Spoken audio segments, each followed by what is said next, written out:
Toughest exam है India का, UPSC, UPS उसकी 2.5 लाख की फीस को हम 7,500 में कर दिए।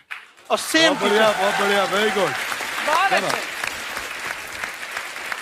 और इंडिया के सबसे बेस्ट टीचर के साथ जो भी हैं वो अपने सब्जेक्ट में उससे बेस्ट इंडिया में कोई नहीं। और इतना के बावजूद ऐसे हम लोग को लगता होगा 7,500 बहुत कम है। एक लड़की ने कहा कि सर शाम वाले बैच को ना मॉर्निंग में कर दीजिए। हम कहे बाबू तो इतना सबके इंडिविजुअल से तो बैच ट्रांसफर नहीं, तो क्या प्रॉब्लम है? उसने कहा ना शाम में हमको दूसरे के यहाँ बर्तन मांजने जाना होता है। तो हम लोग को लगता है कि जितना ये तकलीफ है इससे कई गुना ज्यादा है। और कई बार तो ऐसा लगता है कि वो भी ना ले। एक लड़का बेचारा नदी से बालू निकालता था और वो बालू को भरता था, फिर नाव बालू को किनारे लेके बेचती थी और वो बालू भरता था, उससे मेरी फीस ले आया। हमारा हाथ कांप गया, हम कैसे फीस ले लेंगे यहाँ पर। बहुत बढ़िया। उसी दिन हमने ये प्रण लिया था कि भारत का कोई भी बच्चा उसके सफलता में पैसा उसकी बाधा नहीं बनेगी, चाहे उसको जितना भी पढ़ना रहे यहाँ पर। क्या बात। बहुत खूब। और अर्चना जी मैं इनके बारे में एक बात, खान सर आपके बारे में मैं एक बात कहना चाहता हूँ। इनका जो स्टार्टअप है ये बूटस्ट्रैप्ड है। अच्छा। मैं साधारण भाषा में बता देता हूँ, ये सेल्फ फंडेड है। इन्होंने अभी तक किसी और से पैसा नहीं लिया है। ये इन्वेस्टर के पैसे से नहीं, इन्होंने खुद इसको बिल्ड किया है। और बल्कि इतना स्ट्रॉन्ग स्टार्टअप है ये कि मैं कहूंगा कि अगर इन्वेस्टर्स को इन्वेस्ट करना हो तो मैं इंडोर्स करता हूँ ऐसे स्टार्टअप्स को।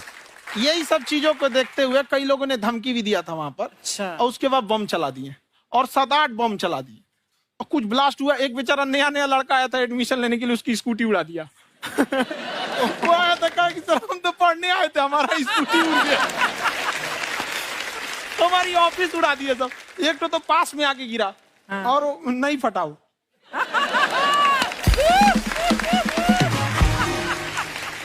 बाद में बहुत सारे लोग धमकियां दिए, लेकिन कहते हैं ना सूरज कितना भी तेज चमक ले समंदर नहीं सुखा सकता। वाह वाह वाह, क्या बात है। मैम एक्चुअली ये फीस कम करने का एक और रीजन है। 2.5 लाख 3 लाख की जो फीस में सब लोग पढ़ाई अफोर्ड नहीं कर पाते। इसलिए वो कुछ ही लोग अफोर्ड कर पाते हैं, तो उनका मेंटल लेवल तो बहुत ऊपर चला जाता है। लेकिन एक पूरे देश का मेंटल लेवल थोड़ा सा स्टेबल नहीं हो पाता।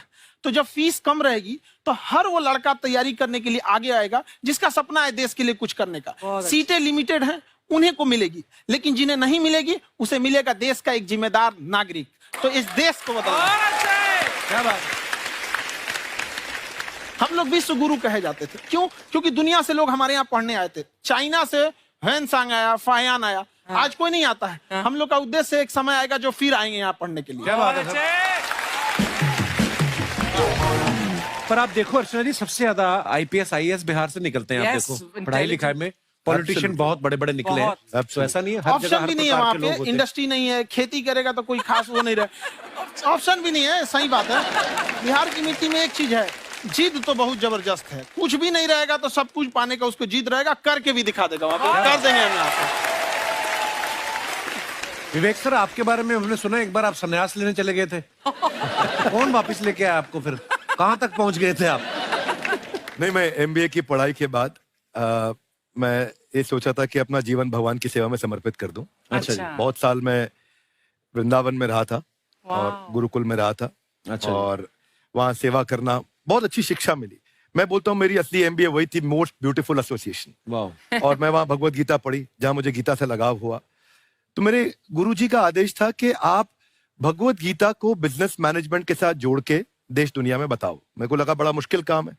मैंने बाद में देखा कि डॉक्टर स्टीफन कॉवी, जिनकी किताब है 7 habits of highly effective people, आप सबने पढ़ी होगी। उन्होंने बोला मैंने 7 हैबिट भगवत गीता से लिए। और हमारे देश के लोग ऐसे हैं जो मेरी किताब पढ़ते हैं, जो कि 3.5 मिलियन कॉपीज बिक चुकी हैं, और भारत में भगवत गीता नहीं पढ़ते। तो मुझे लगा कि मैं गीता विद मैनेजमेंट के ऊपर आकर के बातचीत करूं। मुझे लगा बहुत कठिन होगा, पर मेरे गुरुजी का आदेश था कि कठिनाई आपको तभी तक दिखेगी जब कठिनाई को देखोगे। तो एक छोटा उन्होंने मुझे बताया, पूछा कि इस कमरे में लाल रंग कितनी जगह है, देखो आप भी एक बार जरा देख के बताओ। 7-8 जगह लाल रंग दिख रहा है यहाँ पे आपको। 1 ये 2, वो लाल रंग टी शर्ट पे 3 4 5, ये लाल हो गया 6, उधर लाल हो गया 7, एप्पल लाल, बिल्कुल ठीक 7। पर जब आप लाल रंग ढूंढ रहे थे तो क्या आपको हरा रंग दिख रहा था? Yes no? नहीं। जब आप लाल रंग ढूंढ रहे थे तो क्या आपको काला रंग दिख रहा था? Yes no? नहीं। नो। जिंदगी भी ऐसी है, जो ढूंढोगे वही मिलेगा, बाकी कुछ नहीं मिलेगा।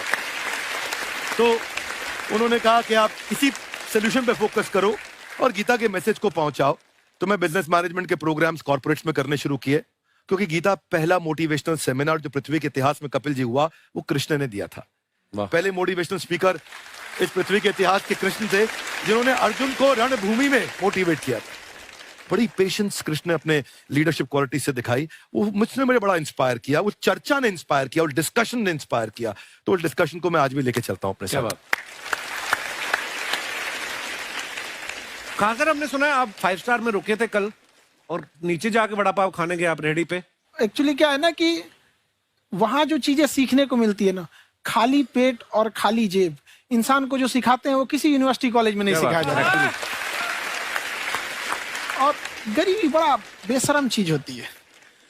तो कहते हैं कि मौत भी तू जल्दी आया कर गरीब के घर में, कफन का पैसा भी खर्च होता है दवाइयां खरीदते खरीदते। हाय हाय हाय, क्या बात है।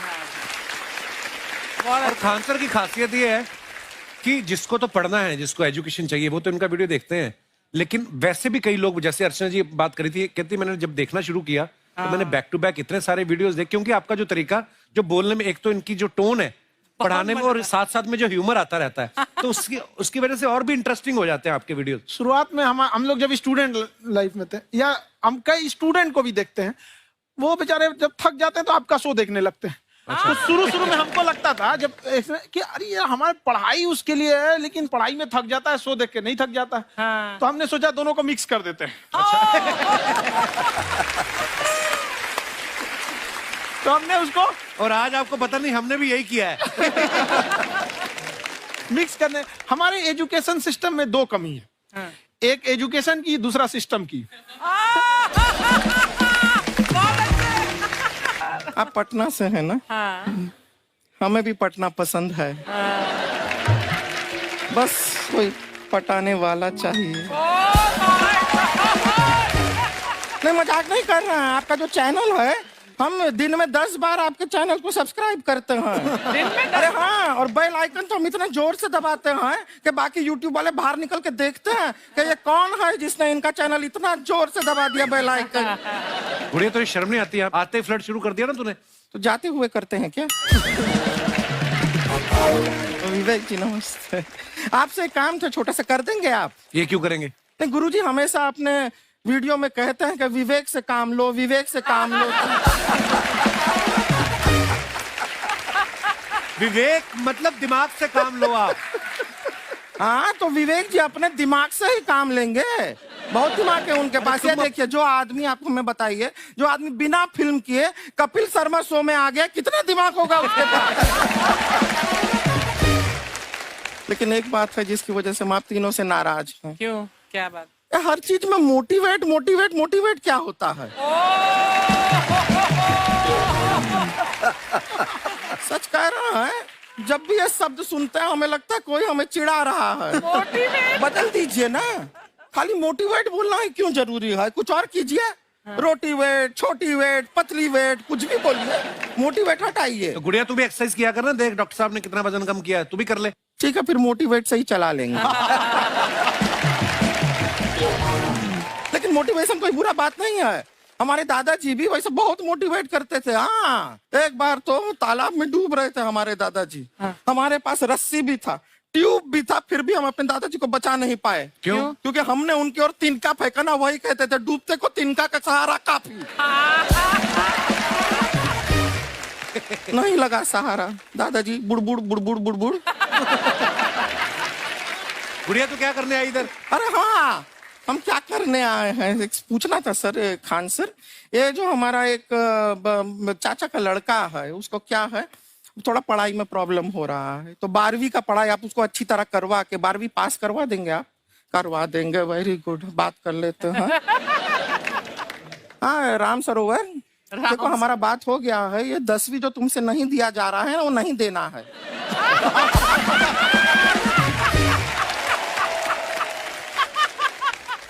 टेंशन नहीं है, 10वीं का खान सर से बात हुआ, ये सीधा 12वीं पढ़ा के पास कर देंगे। अरे ऐसे नहीं होता, पहले 10वीं पास करनी पड़ेगी, फिर 12वीं होगी ना। ऐसा कोई जरूरी नहीं है ये सीक्वेंस। हमारे मौसा जी थे, उनसे ना 10वीं हुई ना 12वीं हुई, अभी 3 दिन पहले सीधा उनकी 13वीं हुई। एक्चुअली क्या है, पढ़ाई लिखाई का हमको बहुत ज्यादा नॉलेज है नहीं। गांव में पढ़े हैं ना सर। स्कूल कहाँ होते थे अर्चना जी, गांव में स्कूल नहीं था, पेड़ के नीचे पढ़ते थे हम। यहाँ तक कि हमारे पास ब्लैक बोर्ड भी नहीं था। हमारे मोहल्ले की जो भैंसिया थी उसको खड़ा करके टीचर उसके ऊपर लिख के पढ़ाती थी। मजाक नहीं कर रहे हैं। और आप तो समझ रहे हैं, अभी ब्लैक बोर्ड की एक अटैच डस्टर था ब्लैक बोर्ड का, समझ रहे हैं ऐसा, वो पीछे से आता था, लिखा हुआ मिटाता था और चला जाता था। ये तो कुछ भी नहीं है। एक बार क्या हुआ, हमारा स्कूल शुरू हुआ, शुरू होते ही 2 महीने के लिए छुट्टियां हो गई। क्यों? ब्लैक बोर्ड ने बछड़ा दिया था ना। तो वैसे आप लोग ना इतने ज्ञानी हैं, सब कुछ जानते हैं। आपसे एक टेक्निकल सवाल पूछे। एक बार ना 4 दोस्त थे, 4 दोस्त, साम दाम दंड भेद। वो डिसाइड करते हैं कि चलो एक गेम खेलते हैं, तो टीम्स बनाते हैं। तो साम दाम ने एक टीम बनाया। इस पे भेद को बहुत गुस्सा आया। पता है क्यों? क्यों? क्योंकि भेद को दंड मिलाना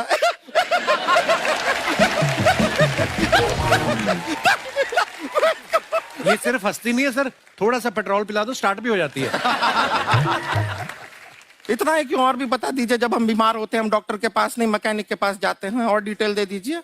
ऐसा कुछ नहीं है सर, ये बोलते हैं खाली। लेकिन अभी एक रिक्वेस्ट था सर, हमारा एक भाई है, पुरुषोत्तम नाम है उसका, वो गांव से आया हुआ है। आप लोग थोड़ा उससे सब बातचीत करेंगे, थोड़ा उसको प्रोत्साहन देंगे। और शर्मा जी, आपसे भी एक रिक्वेस्ट था, आपसे हमने कभी कुछ मांगा नहीं है।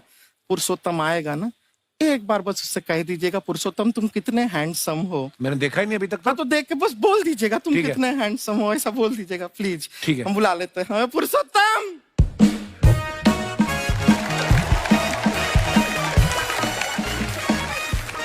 ये पुरुषोत्तम है। वाह, तेरा भाई बड़ा हैंडसम है। है तो हमारे खानदान में सब हैंडसम है, ज्यादा चापलूसी करने का जरूरत नहीं है।